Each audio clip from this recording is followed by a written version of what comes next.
پیشکشی خاجی کردستانم کرد ولی یک خواهش می‌کنم ما کم یک تری بکوشیم ما کم براو جنگیان آزادی زاج بس گوادی جنگیان آزادی زاج بس گوادی جنگیان آزادی زاج بس گوادی من افتخار بودکم شویه صد دایکو خوشتی من آتو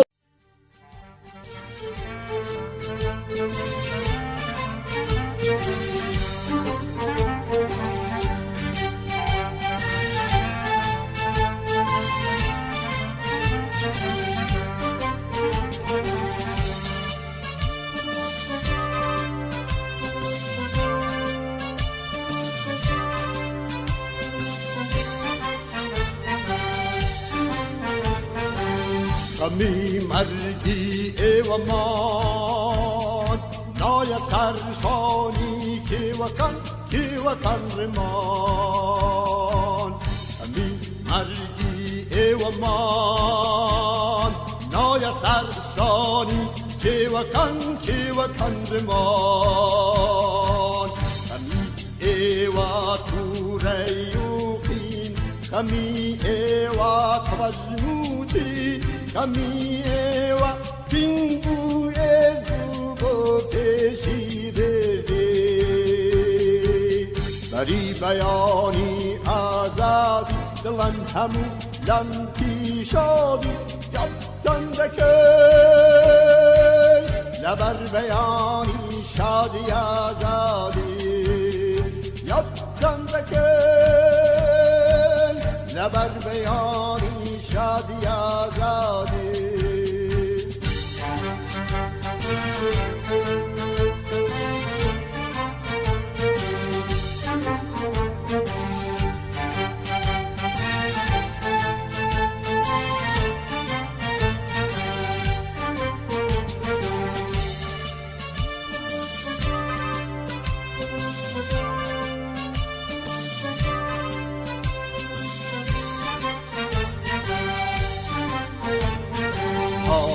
دین پیشروان ویدو به باکیتن سامی مرگی تکشکار مرگی به باکانتان زبونی سر کتکرانی اشکر از راد اولای پیرو باورتان داده پتوی ایمی با همونوان کمی ایوا تو ریوخین کمی ایوا توجموتین کمی ایوا پینگو هزو با پیشی برده بری بیانی آزادی دلن همو لمکی شادی یادتن بکن خبر بیانی شادی آزادی یادتن بکن لبر بیانی شادی آزادی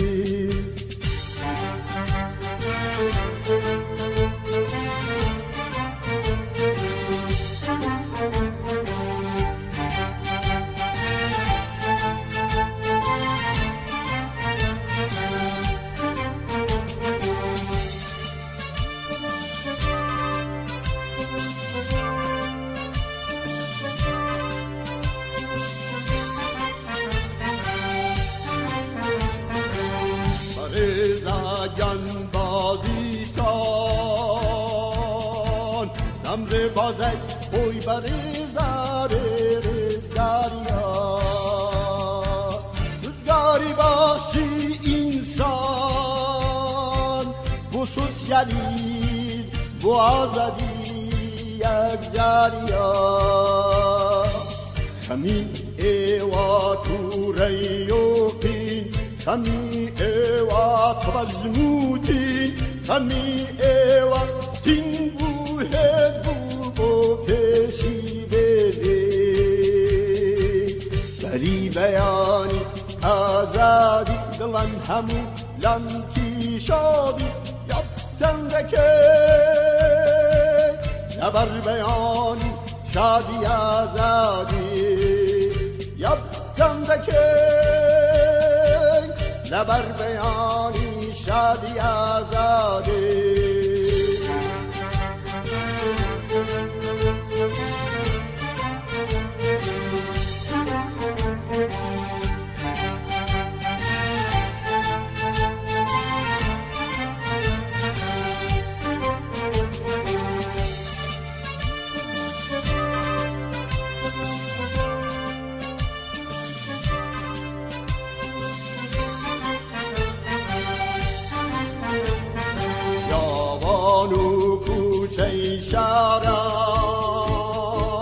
شپل شپل دریای خواتی لیمون زدا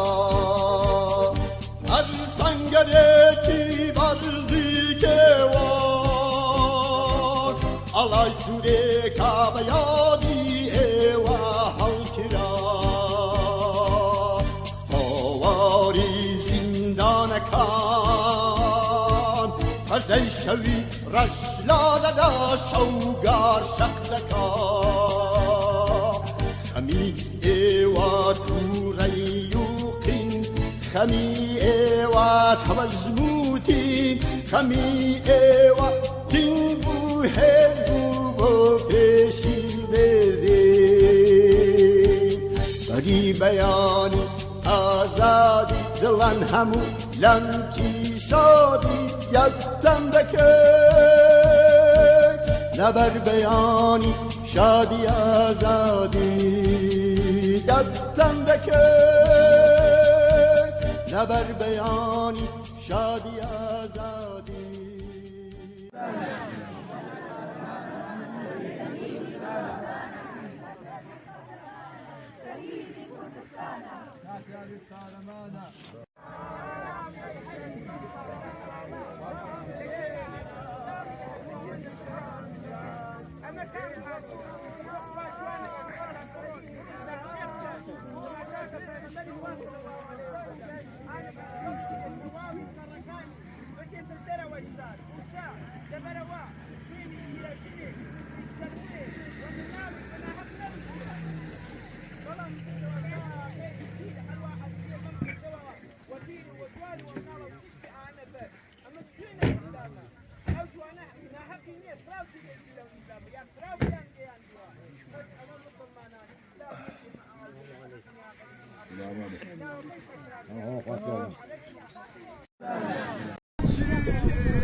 لا يخشبك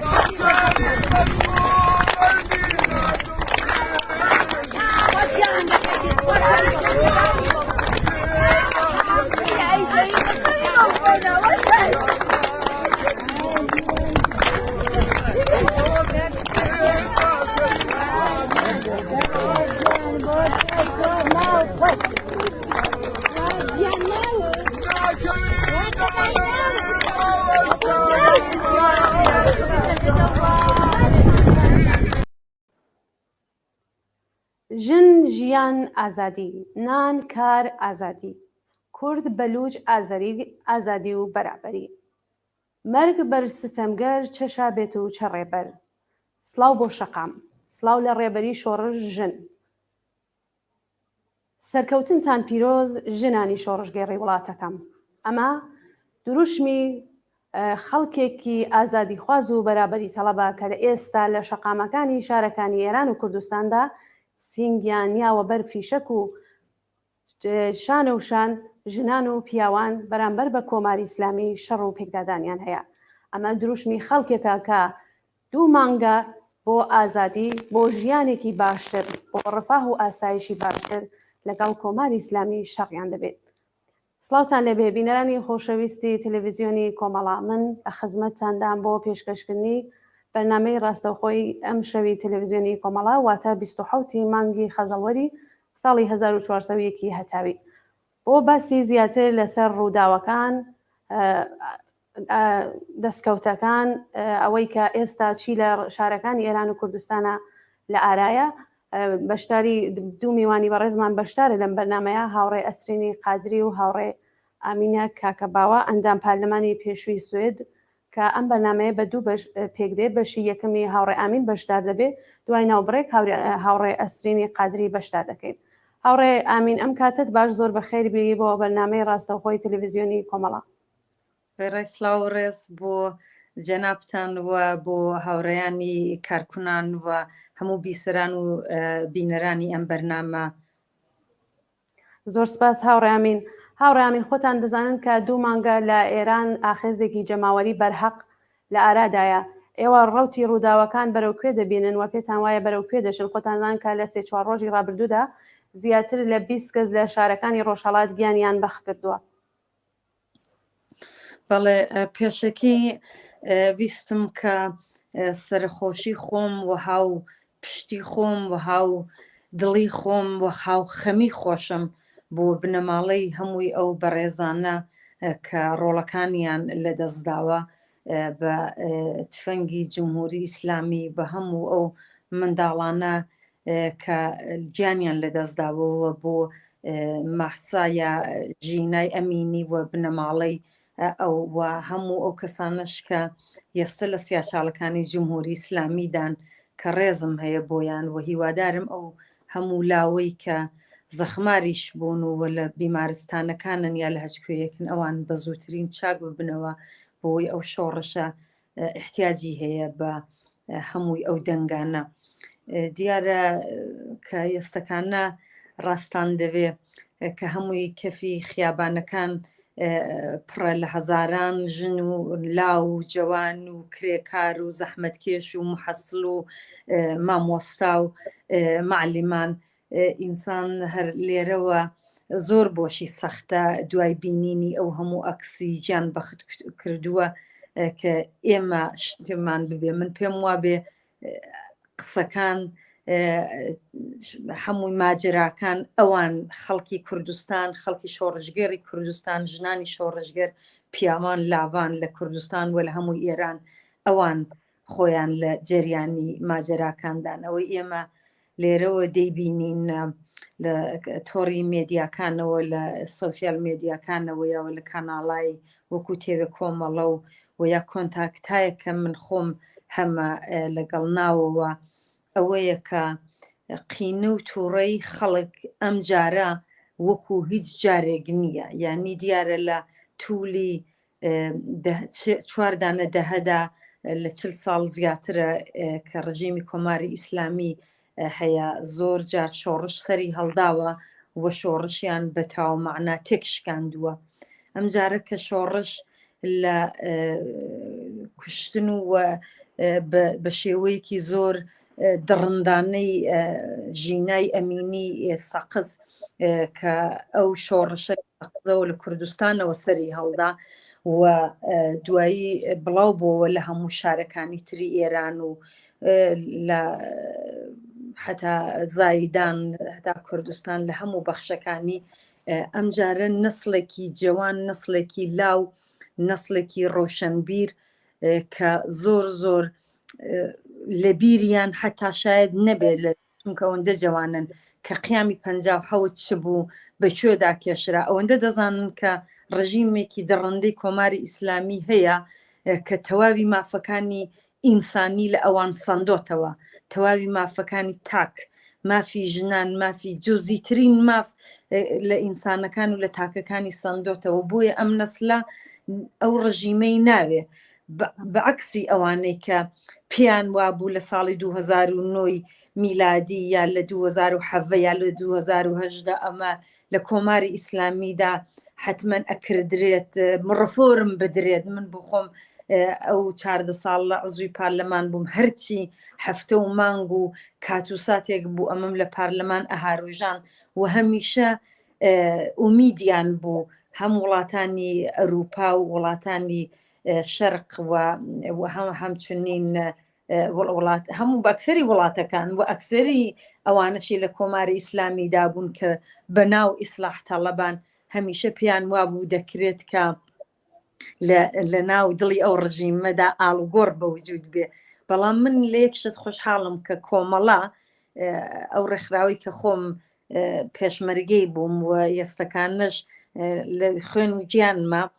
و ئەو ڕێکخراوە هیچ وەخت تەوەهومی نەبوو، هەمیشە وتیوی هەمیشە جوتوتی کە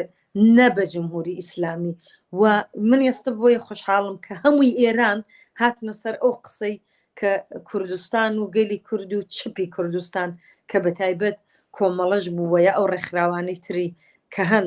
کە هەمیشە دەنگی نەیانداوە بە جمهوری ئیسلامی، هەمیشە کوتویانە لە کاتی ئینتخاباتەکاندا جمهوری ئیسلامی سەدا و دەنگی گەلی کورد نەبووە، هی ژنان نەبووە، هی کرێکاران، هی چەوساوەکان نەبووە. و ڕاست دەوێ لە دوای 43 ساڵی عمری ئەم ڕژیمەدا نەسلی جوان بەوە گەیشتووە کە هەتا جمهوری ئیسلامی ئەوان دەکوژێ تا زۆرتر لە زیندانیان نەخا، هەتا زیندانی ئەوین ئاگرتێ بەرەدا، هەتا شەقامەکانی کردووە بە قەتڵگا. ئەو جوان و لاو و کرێکار و خەڵکی کوردستان و ژنان زۆرتر خەشن دەبن، زۆرتر ئومید پەیا دەکەن بە ئەوەی کە نا ئەم ڕژیمە دەبێت لا بچێت. ئەوە بۆ خۆی بەیانگەری ئەوەیە کە خوشببینی هایەکەیە، دڵخۆشی هایەکەیە کە بۆ ئەو خەڵکە وە بۆ ئێمە مامانانیش کە ساڵهای ساڵ خەباتمان کردوە بە خاتری ئەو وەزعیەتەش بەهاتوینە هەندەران و لە وڵاتانی تر لێرەکانش دانەنیشتوین، هەمیشە تەزاورات و نامە و من بۆ چەندین وڵات داوەتم بۆ چەندین جێگە لە وڵاتانی ئوروپا کە بۆ پارلەمانەکان مەسەڵەن پارلەمانی بلژیک، پارلەمانی یونان، لە ئیتالیا چوم 2 هەفتە لەوە بەر چوم پارلەمانی دانمارک، هەمووی ئەوانە من ڕۆیشتم و دەشتم لە ماوەدا قەرارە بەرنامە هەیە لەبەرەوەی کە دەنگی ژنان بم، دەنگی ئەو ئازادی خوازانە بم، دەنگی گەلی کورد بم و دەنگی خەڵکی ئێرانیش. دیارەکە کوردستان بەشێکە لە ئێران و ئێمە گەلی کورد بەتەنیا و ڕژیمەی بۆلا ناچێ، هەرچەند گەلی کورد هەمیشە دەستی پێکردووە، هەمیشە ئەزمونونەکانی خۆی ئەزانێ لە لای هەیەی هەمیشە لەوێەوە ئەو خەباتانە و شۆڕشانە سەردەگرێ و دوایی بڵاو دەبێتەوە بۆ باقی ئێران. دیارە دەبێ ئێمە واقعاً ئەوە خۆمان گیان نەکەینەوە لە ئەو شۆڕشەی کە هەیە لە باقی ئێران، چونکە ڕەبتی بە یەکەیەوە پێم وابێ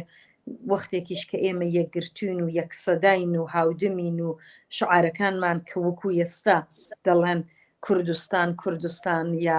زاهیدان چەشم و چراغی ئیران، یعنی چاو و ئاسۆ و ڕووناکایی ئێران. و پێم وابێ هەر ئەوە بەیانگەری ئەوەیە کە ڕژیمی کۆماری ئیسلامی تەواوی خەڵکی ئێران دژێتی، تەواوی درۆشمەکان بوونەتە یەک و تەواوی دەنگەکان بوونەتە یەک. یەهوو لەسەر تۆڕی مێدیا سۆشیال مێدیاکان ئەبینی دایک و باوک لە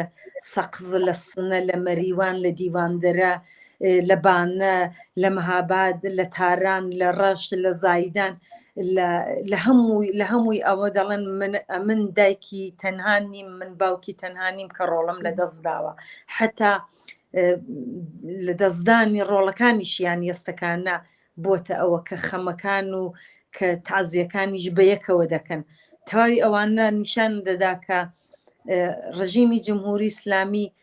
نازانم کە 2 مانگی تر شاید 6 مانگی تر شاید بەڕاستی ساڵێکی تریش بخایێنێ کە ئەو ڕژیمە بڕۆخێ، لەبەر خاتری ئەوەی ئەو ڕژیمە 40 ساڵە تەواوی سیستمی قەزایی و پوڵی لە خەڵک سندۆتەوە کە اختصاصی بدا بە مەسەلەی تۆپ و تانگ و چزانم تەسلیحات و هەروەها سپای بەدر دروستکە و نازانم هەشتی شعب دروستکە و بە وڵاتانی تر لەوێکانە مەسەلەن لەگەڵ حەماس و لەگەڵ حیزب الله لە لوبنان و لە قوتی ڕەبەلەکان لە قوتی ڕەبەلی پێ ئەڵێن کە نازان بە هینی کوردی یا فارسی و ئێمنی وشەی ئینگلیسیەکەیەتی کە کوتی لە ڕەبەل لە یەمەن ئێران خەریکی ئەوانەیە کە لە عێراق و لە سووریە و لە هەموو جێگەیەک بۆتە ڕژیمێک کە ڕژیمێکی دڕندەی ئەو ناوچەیە جا هەر لەبەر ئەوە خەڵکی ئێران فقط بیر و باوەڕی خۆیان هەیە بیر و باوەڕی خۆیان هەیە کە چوونەتە بەری و گیانی خۆیان داوەتە بەر هەمووی ئەو گولانە و بەر هەمووی ئەو هەڕەشە و ئەو باتۆم و نازانم بە ئەو چەشنە ڕژیمی کۆماری ئیسلامی لە بیرمان نەچێکە ئەوە تا درۆن دەنێرێت وە تۆپ و تانگە نێرێ بۆ رووسیە کە دژی ئوکراین شاری پێ بکە ینی جمهوری ئیسلامی ئەمەی هەیە ئەم دەم و دەستگا و هینە هەیە لەگەڵ تورکیە ئێران و تورکیە شێک لەو ڕژیمانە دەتوانم بڵم ئێران زۆرتریش کە بودجەی اختصاص داوە بودجەی داناوە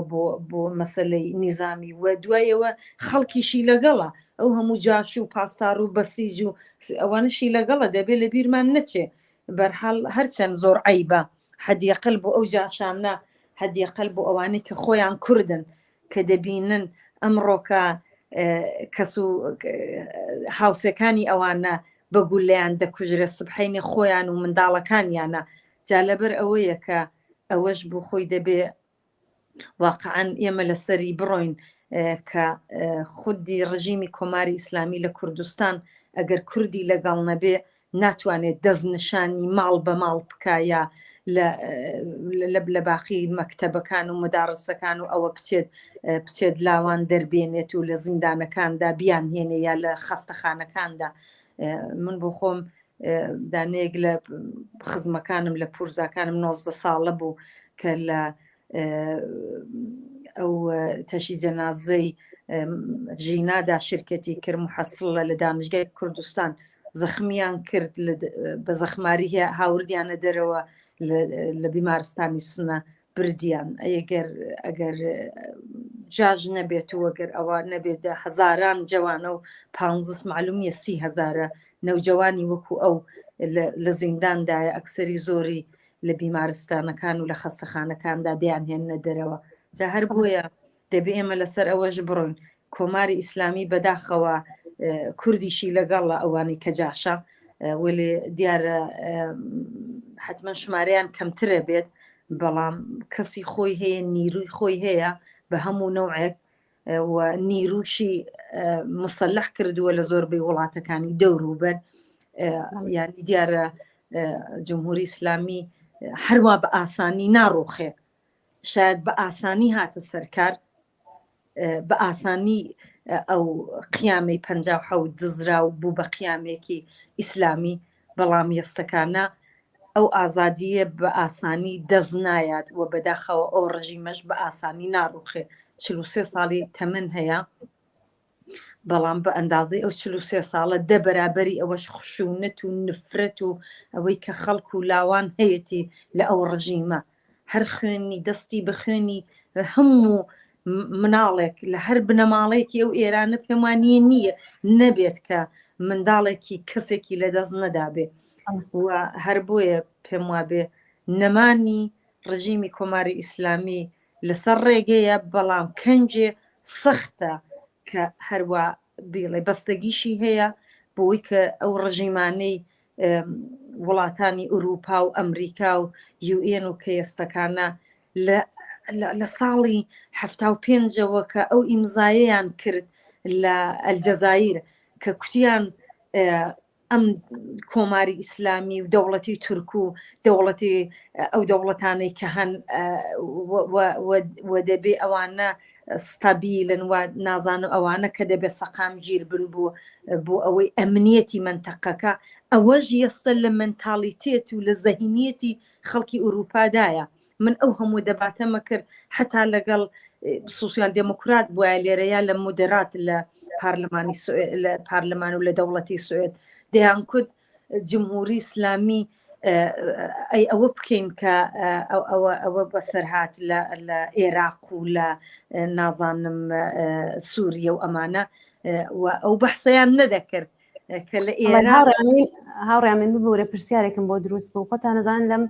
دوو مانگە کە ڕاپەڕینێکی بەرهەق لە ئێران سەری هەڵداوە دەوڵەتانی غەربی ڕۆژ بە ڕۆژ بۆ نمونە لە کانادا لە ئاڵمان لە وڵاتانی تر پشتیوانی لە خەڵکی دەوڵەتەکان پشتیوانی لەم ڕاپەڕینە ئایا ئەمە بۆ منفعەتی خودی دەوڵەتانە یان واقعاً لە دڵسۆزی بۆ خەڵکی ڕاپەڕێوی ئێرانە؟ دەزانی هەروەگەوەی من بەحسەکەی پێشوی تاوم نەکرد هەر ئەوە کە دەمویست ئاماژەی پێ بدەم کە دەوڵەتانی غەربی هەمیشە بزنس و هەمیشە منفعەتی خۆیان بەرژەوەندی خۆیان لە بەرچاوە بەرژەوەندی ئەگەر خەڵک بواە ئەگەر هەژاران بواە ئەگەر ژنان بواە ئەگەر ئازادی و دموکراسی بواە ئەگەر مافی مرۆڤ و مافی مناڵ بواە ئەگەر مافی ئەقلیەتەکان بواە مافی هەمزنزگەراکان ببواە دەبواە کۆماری ئیسلامی بە تەواو معنە دەوڵەتی نازانم سعودی عەرەبی دەوڵەتی قەتەر کە ئەیستا جامی جیهانی فوتباڵ لە وڵاتێکی ئیسلامی سیاسی کە بەخەد ئێران دڕندەیە دژ بە کرێکارە دژ بە ژنە ئەوە دەکەن ینی نا دیارە دەزانن کە جمهوری ئیسلامی کاتی تەواوبوونی هەیە و ڕۆیشتنی هەیە و پیان عەیبە کە نەڵێن کە شتێک نەڵێن وەکو ماکرۆن مەسەلەن کە ماسی ئەلی نژادی دی و دەڵێ قیامی ژنان قیامی خەڵک ئەوە قیامە ئەوە فقط ئەو ڕاپەڕینە ئەوە فقط تەزاورات و اعترازات نییە بەڵکە ڕاپەڕینە یا دەوڵەتی بایدن مەجبوریشیان نەکەن خۆ دیارە شاید منیش خۆم نەزەرم هەیە لەسەرەوەی کە مەسەن کەسێکی وەک ماسی ئەلی نژاد چییە وەلێ بەڕاستی ئینسانایی بۆ خەباتی ژنان تێکۆشەرن و دەبێ ئەو دەنگانە ببن ئەگەر مەجبوریشیان کەن لە منفعەتی خۆیان دابێ لە منفعەتی و دەوڵەتانە دابێ هەر باشترە مەجبوریان کەن هەتا هیچ نەڵێن چونکە ئایندەی ئێران وەکو ئایندەی هەر وڵاتێکی تر ئەگەر بکەوێتە دەستی هەر چە ببێت هەر کەسێکی بێ دەبێ ڕابتەی ببێ لەگەڵ وڵاتانی دەرەوە نەیبێت ناتوانێ ینی دنیای وای لێ هاتووە دنیای ئەمڕۆکە فەرقی زۆرە لەگەڵ قیامی 57 فەرقی زۆرە لەگەڵ زەمانهایەک و دەهایەکی تر یەستەکانە ئەم دنیای وەندە پیچی دەبووە ئەوەندە قودرەت مەندان و چوزانم دەوڵەتای ئەمپریا کە ساڵان دەکرا ئەمپریالیستی کە بە نەزەری من ئەمڕۆکە دەوڵەتی ئێران و تورکیە و سعودی عەرەبی و هەمووی ئەوانەش ئەمپریالیستن بەڵام ئەمپریالیستی منتیقەیین هەمووی ئەوانە دەبێ بکوترێ یعنی ئێمە نابێلەوە پترسین کە وڵاتەکانی تر ئەڵێن چی دەڵێن ئەرێ باشە وەلێ درەنگ کوتان ئەرێ باشە کوتان بەڵام لە منفعەت و لە بەرژەوەندی خۆتاندایە ئەرێ باشە زۆر باشە حتممە نەبێت دیفاعکەن و من خۆم ئەڕۆم و بە هەمووی پارلەمەنتاری چەپ و رادیکاڵ و بە خەڵگەڵم لە هەمووی ئوروپا ئەرێ دەبێت دەنگتان بخنە پاڵ دەنگی کورد پاڵ دەنگی مەحسا پاڵ دەنگی ئەو دەنگانەی کە ڕێگەی مەحسە و نیکا و داریان و نازانم کیا و هەمووی ئەوانە کە ئەو شەیدانەی بۆکان ئەو شەیدانی مەهاباد وم چەند ڕۆژە هینی سەقز هی هەمووی ئەو شارانە سنە و کامیاران و ئەوە دەبێ بڵین ئەرێ دەبێت دەوڵەتانی غەرب هەتا ئێستا 40 ساڵە تەوهمیان بووە 40 ساڵە کە لەگەڵ دەستی گێرمی مەلاکانیان کوشیوە ئێستەکانە وەختی ئەوەیە کە وەختی ئەوە هاتووە کە لەگەڵ ژنان تەرەف بن لەگەڵ ئەقەلیەتەکان تەرەف بن جا ئەوەی کە هەدەفی جۆروا و جۆرە و بەستگی هەیە کە ئەوانەی کە ئایندەی ئێران تەعین دەکەن چ بەرنامە و پرۆگرام و هەروەها چ استراتژیشیان هەیە بۆ ئایندەی ئێران.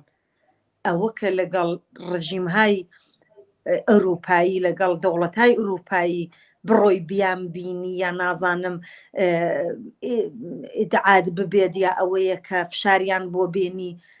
ئەوە تەواویەوانە هیچ مشکل نییە. مشکلی ئەمن ئەوەیە کە ئایندەی ئێران سبحەینێ نەکەوێتە دەست گروهایەک کە تەواوی ئەو شۆڕشەی خەڵک بەڕێدا ببە. من پێم وابێ نەوجەوانانی ئەمڕۆ ئەو هێزەی کە هاتۆتە شەقامەکان هەر بە ئەوەی کە هەتا ئەم دیارە هەتا ئیدامەی ئەم ڕاپەڕینە ببێ کوشت و کوشتاری ژەبێت، بەڵام لە ناو ئەوەشدا زۆر کەسانێک خبرەگانێک نقبەکانێک دێنەبەری مەیدان کە خبرن کە دەتوانن شۆڕش بکەن کە دەتوانن دەستی ئەو خەڵکە ئەو شۆڕشە بەدەستەوە بگرن ببنە ڕەهبەران ببنە چوزانم سخەنگووی ئەو خەڵکە. ئەو ئومیدە بە من زیاترە ئومیدەم هەیە کە خەڵکی ئەو خەڵکە کە خۆی بتوانێ هەم ڕەهبەری بە عۆدە بگرێ و هەم ئەوەیە کە ئەو دەوڵەتە ژەڕوخێنە ڕەهبەریەکەشی خۆی بە عۆدەی بگرێ، نەک هیچ ڕژیمێک و هیچ گروهایەک کە چوزانم لەگەڵ ئەمریکان یا لەگەڵ وڵاتانی تر ئەمڕۆکە لە ئەوە دەگەڕێن وڵات بە وڵات دەگەڕێن کە ڕژیمها ببین و دەوڵەتها ببینن کە سبحەینێ خۆیان چ نەقشێکیان نەبێت لە ئایندەی ئێراندا. و لە کوردستانیش لەو حیزب و سازمانانە هەن کە لە ئەکسیلن دەڕۆن بۆ وڵاتان کەسە بینن. من پێم وابێ غەدرە لە خەڵکی کوردستان و ئێران و بەتایبەت لە ژنان کە هیچ کەسێک لە دەرەوەی وڵات لە ئەوروپاوە بەتایبەت ئیدعای ببێت دەتوانێت ئینسان هاو پشتیوانی ببێ هاو پشتی ئەو خەڵکە بگرێ، بەڵام ئێمە ئیدعامان نابێ ببێ دەبێ ئەو خەڵکە کە خۆی گیان دەدا ڕۆڵەی لە دەست دەدا ماڵ و چوزانم هەمووی کار و هەموو شتێکی لە دەست دەدا ڕۆڵەکانی لە زین سیاساڵەکانی جمهوری ئیسلامیدایە ئەوانن کە سبحەینێ ئایندەی ئێرانیش تەعینەکەن و کوردستانیش. بەڵێ زۆر سپاس هاوڕێ ئامین. بەداخەوە کاتی بەرنامەکەمان لەم بەشە بە کۆتایی دێت بەوەی کە میوانێکی ترمان هەیە واویژە بێ بەشدارکەین لە بەرنامەکەمانە. سپاس دەکەم کە ئامادە بووی لە بەرنامەی ڕاستەوخۆی ئەم شەوی تەلەڤیزیۆنی کۆمەڵە. سپاس بۆ ئێوەش هەر بژین. زۆر سپاس، دەستت خۆش بێ، ماندوو نەبێ. بەڵێ ئازیزان هاوکارانم لە بەشی کۆنتترۆل ڤیددیویەکی ئەم ڕۆیان ئامادە کردووە کە پێکەوە ئەیبینین و دووبارە دەگەڕینەوە لاتان بۆ خزمەت میوانی دیکەمان. خەڵکی بەشەرەفی کوردستان، ئەی نۆنەرانی سپی ڕێگای بەرابەری و عەداڵەت، ئەی شۆڕە سوارەکانی بەرابەری و یەکسانی، پێش دەستخۆشیکردن لە ئێوە کە ئەوڕۆ بوون بە هێوەن و گەرمکردنەوەی دڵی ساردی ئێمە، لێرەوە سەرخۆشی خۆمان یعنی بنەماڵەی مەولودی ئاراستەی هەموو شەهیدانی ڕێگای ئازادی و سەربەستی دەکەم.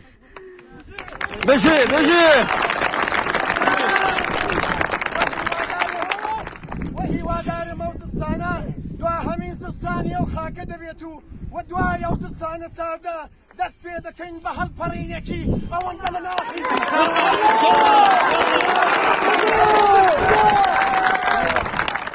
ئێمە وەک بنەماڵەی شەهید سەرمان بەرزە و شانازی دەکەم بە شەهیدبوونی باوکم.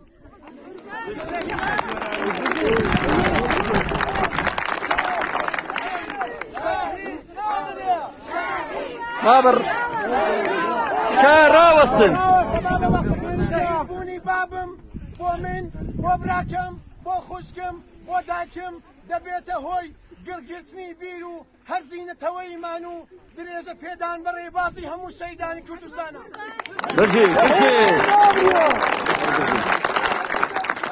غەفوری مەولودی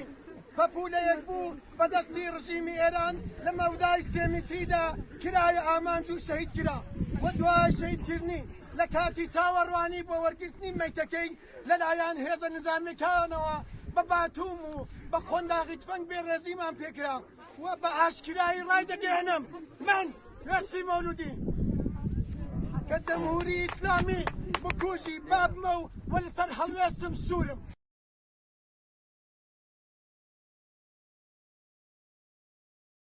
مولودی هەموو ژیانی خۆی تەرخان کرد بوو بە نانێکی پاکەوە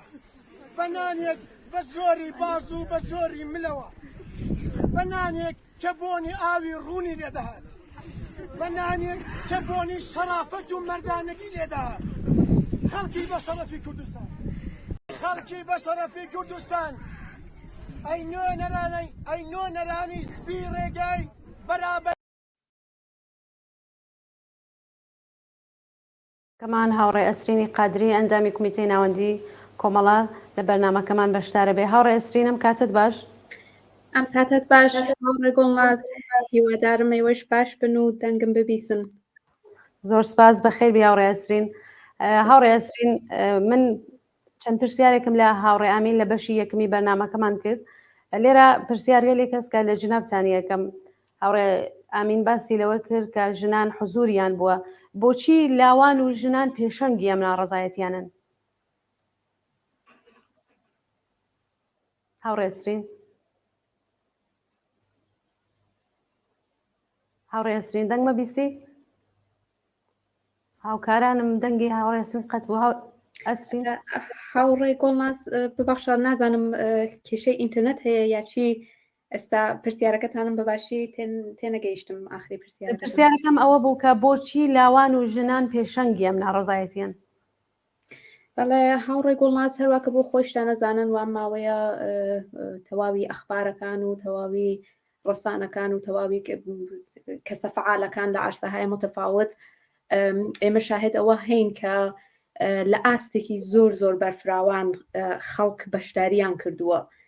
دیارە شاید بەشەکانی مەسەڵەن بەشی جونبشی کرێکاری، بەشی چوزانم معلمین، ئەوانە لەو ئاستە نەهاتۆنەتە مەیدان. بەڵام خۆ بەشی ژنان کە ئستارتی ئەم حرەکەتە بەڕوای من هەروەکەیش ئەیش زانین ئستارتی ئەم حرەکەتە لەلایەن ژنانەوە درا.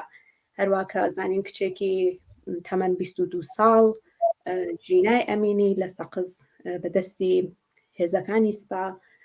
کوژرا و بە دوای ئەوە وەختە تەرمەکەیان هاوردەوە بۆ کوردستان خۆ حرەکەتێکی نەمادین لەلایەن خەڵکی سەقزەوە حتا لە شارەکانی تریشەوە ڕۆیشتن بۆ سەرگۆڵکۆی ژینای ئەمینی و لەوێ هەڵسان ڕووسەریەکانیان لابرد و شعاری ژن ژیان ئازادیان سەردا. و ئەمە بوو بە هەوێنێک بۆ ئەوەی کە شارەکانی تریش وەکو پێشقەراوەڵ بە ئێستەڵا ژنان ئەم ئەقداماتیانە کرد و شارەکان تریش هاتنە پشتی ئەم حرەکەتە. و بۆچی جوانان لەو ئاستە ئێستا کە حزوریان هەیە بۆچی ئەوان زۆرتر حزورێکی بەرچاوتریان هەیە؟ خۆ بەڕای من ئینسانەکان هەموو ئینسانێک بۆ خۆی کەماڵگەرایە، هەموو ئینسانێک حەزی لە ژیانێکی باشە، هەموو ئینسانێک پێخۆشەکە ژیانێکی ئاسوودە و ئاسایشی ببێت. بەڵام خۆ قشری جوانیش ئەم خصلەتە ئەم ویژگیە بەسەڵاح لە ناو قشری جوان زۆرترێکە و ئەو داخوازیگەرێکە و ئەو میزان کەیفیەتی ژیانێکە کە بۆ هەر ئینسانێک ئەبێ لە هەر نقطەیەک لە کۆرەی خاکی ببێت. خۆ بۆ جوانانی ئێران ئەم شتە مهەیا نەبووە. جمهوری ئیسلامی ساڵیانێکە بەرعەلەیهی تاکەی ئەو خەڵکە لە ناو کۆمەڵگا زڵم و ستەمی کردووەوە، تایبەتەن بە قشری ژنان و جوانان زۆرتر ئەم ستەم و ئەم نەعەداڵەتیە بەرقەرار کردووە. جا بۆیە هەر ئەم ستەمە مزاعەفە، هەر ئەم توندوتیژیەی کە بەرامبەر بە ئەم نیروۆی کە بڕێک ئێنێرژیان زۆرترێکە، بڕێک شادابی و چوزانم ئەو هێزێکە هەیەە، وەختێک ئەمەڵێک بەرعەلێه ئەمانە ئەنجامە بێت، خۆ ئەوانیش حتمەنەکە بۆ جواوەدانیان هەمچین حرەکەتێکیان کردووەوە. ئێستا ئەبینین کە خەتێ مقدەمی و یا سەنگەری ئەم شۆڕشە بەدەستی هەم ژنانەوە هەیە و تایبەتەن جوانانشە کوڕ و کچانی لاو کە ئەبینین نەترسانە هاتوونەتە مەیدان بە دەستێکی گرێکرا و بە دەستی خاڵی تەنانەت یا سلاحی سەردی ناوبنین بەوانەوە ئەڕۆنە پیشوازی کەسانێکە کە بە ئەسلحەهایەکی جەنگی و ئەوانە هاتوونەتە پێشەوە. بەڵێ هاوڕێسترین خۆمان دەزانین کە ئەمە 2 مانگە زیاتر لە 2 مانگە کە ئەم ڕاپەڕینە دەستی پێکرا. لە چەند ڕۆژی ڕابردوو لە شارەکانی کوردستان زیاتر لە 20 کەس گیانی بەخ کردووە. هەر ئێستا کە ئێمە خەریکینە بەرنامە زەفتەکەی زۆر شار لە کوردستانە لەسەر خیابانن شەڕ و پێکدادان لە نێوان هێزەکانی ڕژیم و خەڵکن بە قەوڵی خۆتان ئەوان بە ئەسلحە و ئەمان بەدەستی بەتاڵ فقط سینگیانیان کردووە بە قەڵخان و خۆیان داوە بە بەرگولە. ڕەمزی بەردەوام بوونی ئەم ناڕزایەتیانە چین؟ پێتان وایە ڕەمزی ئەمەی کە تا ئێستا هاتووە چییە؟ خۆشبەختانە تا ئێستا نزیکەی ئەوە 3 مانگە کە ئەم بەستڵا شۆڕشە بەردەوامە ڕەمزی سەرەکی ئەو هاوبەستگی و ئێتحادەی کە لە بینی ئەو خەڵکە بووە. یعنی ئەبینیت کەسێک لە ئاواییەکی بۆ یا لە شارێک ئەکوژرێ بەڵام خەڵکانی تر لە شارەکانی تر ئەڕۆن بە هانای ئەو بنەماڵە و ئەڕۆن بۆ مەراسم مەسەڵەن ئەبێتە بەهانەیەک بۆ ئەو خەڵکەکە مەسەڵەن 3 ڕۆژە ئەگرن چلە ئەگرن ئەمانە شاید بنەمایەکی مەذهبی ببێت وەکوهین بەڵام ئەمە ئەکەن بە شکلێک بە ئتحاد مابینی ئەو خەڵکە سەڵە نەبینی لە سەدحێکی زۆر گۆستەردە ئێمە لە سەقز بۆ چلەی ژینای ئەمینی یانێ بێوێ نەبوو خەڵکانێکی زۆر بەشداریان کردو و ئەمە ئەو ئتحادەسە ڕەمزێ موفقیەتی و پایداربوونی ئەم شۆڕشەی کە هەیە. ئەلبەتە خۆ نەگفتە نەمێنێ ئێمە 43 ساڵە کە جمهوری ئیسلامی بەرامبەر بە خەڵکی ئێران و تایبەتەن کوردستان کە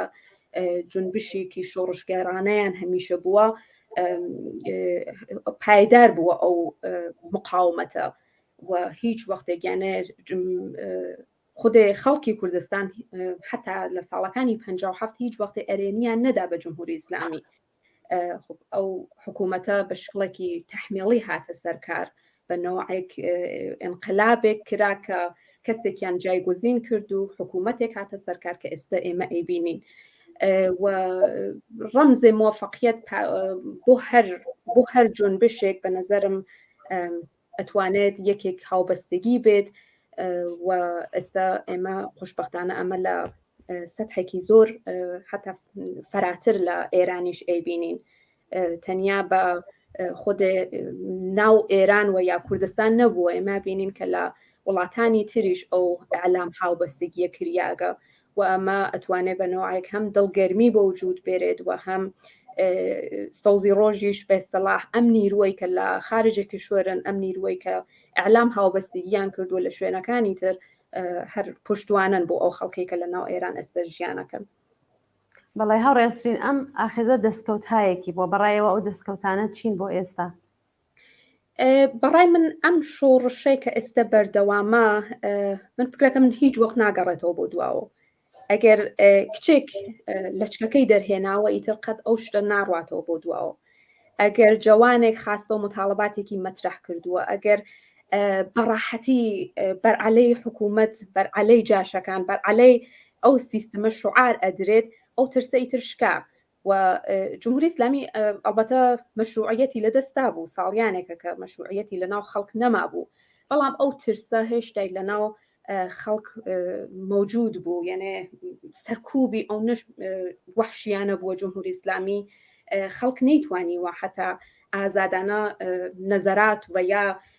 ئێبرازە نەزەر بکات بەڵام ئێستا بینین کە لە سەدحێکی زۆر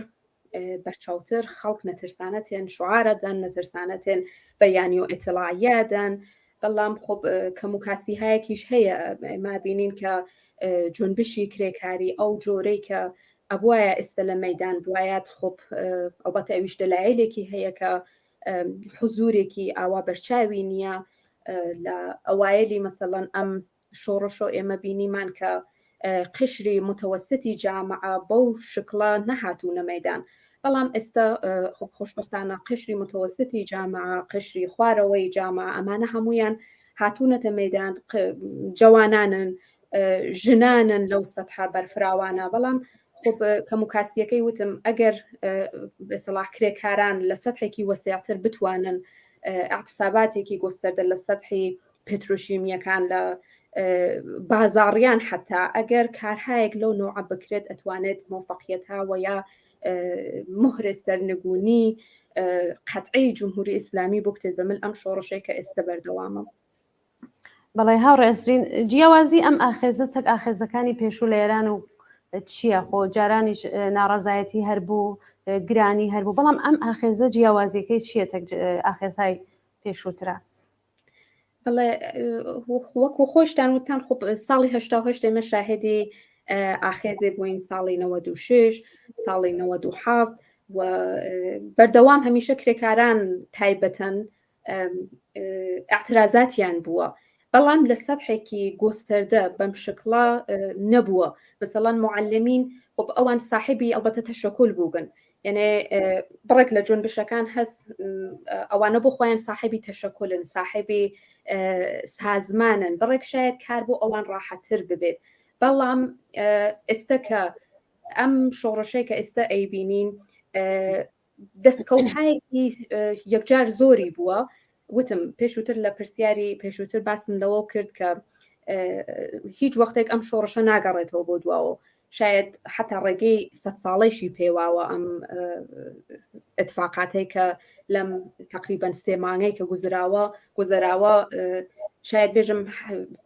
کارێکی 100 ساڵەی بردە پێش بەڵام خۆب ئیتر ئەو خەڵکە ئەتوانن بە نەزەرم ئەکرێت بە شکلی تەشەکلهای مەحەلات بە شکلی ئەو ئەتحادەی کە هەیە حداقل ئەو ئەتحادە ڕابگیرێت لە بینی خەڵک و ئەمەش تەنیا بە شکلی تەشەکل و ئەوانە بە نەزەرم ئەکرێت ڕێگەی بەردەوامی بۆ ئەم شۆڕشەی کە بەردەوامە. بەڵێ هەڕێسترین زیاتر لە 40 ساڵەکە کۆماری ئیسلامی لە ئێران قەتڵ عامەکە هەر ڕۆژ کەسانێک بە بیانووی جۆرە و جۆرە ئەکوژێت و ئێدامیانەکە هاوپشتیەکی جیهانی ئەم جارە بۆ مەرگی ژینا دروست بوو نەقشی ئەحزاب چەندێ لەوێ بەرچاو بوو ئەحزاب چەندێ نەقشیان بوو لەو هاوپشتی کە دروست بوو لە جیهانە خب ئەحزاب هەمیشە تایبەتەن لە کۆمەلگایك وەکو کوردستان نەقشێکی سەرەکیان بوو ئەمە بێئینسافیە شاید کەم و کۆڕیهایەکی ئەوەیان بووێ بۆ خۆیان ئەحزاب وهەیشە بەڵام خب ئەمە بێئینسافیە کە ئێمە لە دەرحەقی ئەحزاب بیکەین بێژین کە هیچ کارێکیان بەرامبەر بە کۆمەلگا نەکردووە تایبەتەن کۆمەلگای کوردستان کە ئەحزاب هەمیشە حوزوری بووە حوزورێک نەک حوزوری فیزیکی بەڵام خب هەمیشە کارەکانیان هەمیشە ئەو تەحلیل هەیە کە دراوە هەمیشە ڕنگدانەوەی بووە لە ناو کۆمەلگاش و ئەم شۆڕشەی کە ئێستاش بەردەوامە خب ئەحزاب هاتن فراخانیاندا فراخانی ئەعتسابیاندا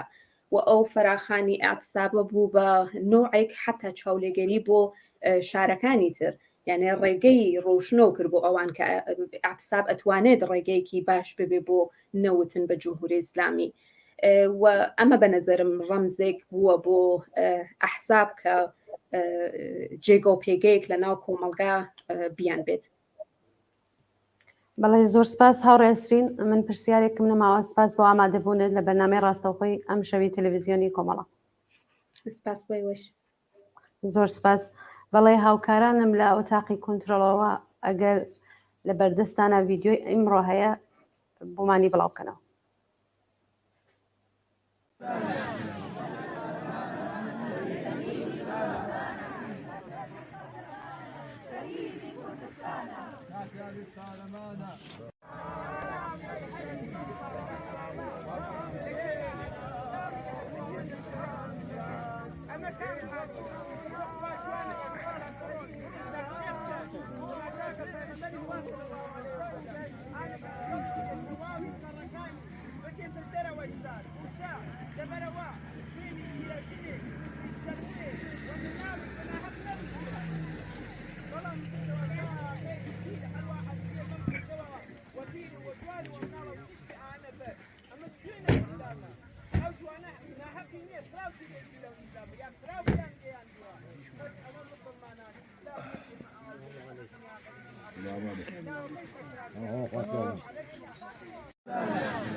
بەڵێ بینەرانی خۆشەویست بە سلااوێکی دووبارە هەروەکو ئێستا خۆتان ئاگادارن لە زۆربەی شارەکانی کوردستان ناڕەزایەتیەکان بەردەوامە لە شاری سنە، جوانڕۆ، پاوە، لە جیرۆفت و زۆر شاری دێهکۆلان، زۆر شاری دیکە ئێستا خەڵک ناڕەزایەتی خۆیان دژ بە حکوومەتی سێدارە دەربڕیەوە ئێستا لە شەقامەکاندان. هەروەها لە پیرانشار لاوێکی دیکە بەداخەوە گیانی بەخ کردووە. لە زۆربەی شار و شارۆچکەکانی کوردستان شەڕ و پێکدادان لە نێوان هێزەکانی ڕژیمی کۆماری هێزەکانی ڕژیم بەردەوامە. هیوادارم کە ئەم ئاخێزە ئەم ناڕەزایەتیانە بەرەو سەرکەوتن بڕوات و ئێمەش بتوانین لە ڕۆژانی داهاتوودا زیاتر لەسەر ئەم بابەتە قسە و گفتوگۆمان بێ. هیوادارم کە بەرنامەی ئەم شەومان بەدڵتان بوێت تا بەرنامێکی تر ماڵاوە.